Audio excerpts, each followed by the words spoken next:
Pushpa the rise की कहानी को 15 भागों में बांटा गया है। भाग 1। पुष्पा का परिचय। पुष्पा राज अल्लू अर्जुन एक गरीब परिवार से आता है और अपनी मां पार्वती देवी के साथ रहता है।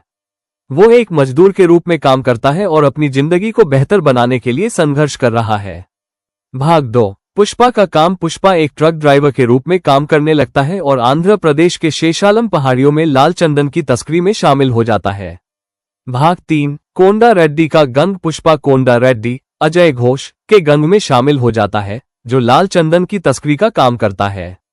पुष्पा अपनी मेहनत और बुद्धिमत्ता से जल्द ही कोंडा रेड्डी का विश्वास जीत लेता है।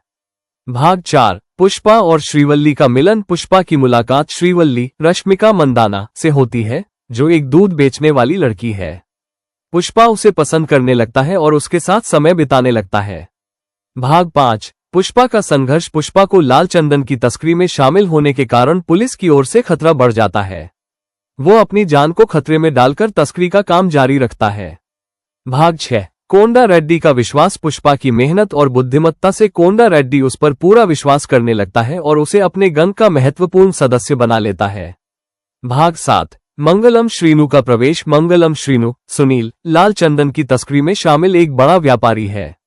वो कोंडा रेड्डी के साथ मिलकर काम करता है लेकिन पुष्पा को उस पर संदेह होने लगता है। भाग 8। पुष्पा का प्रस्ताव। पुष्पा कोंडा रेड्डी को प्रस्ताव देता है कि वे मंगलम श्रीनु को अधिक पैसा देने के लिए मजबूर करें।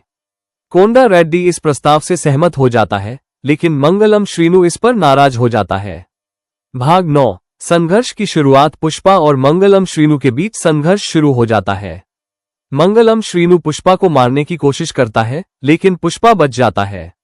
भाग 10। पुष्पा का बदला। पुष्पा मंगलम श्रीनु के खिलाफ बदला लेने की योजना बनाता है।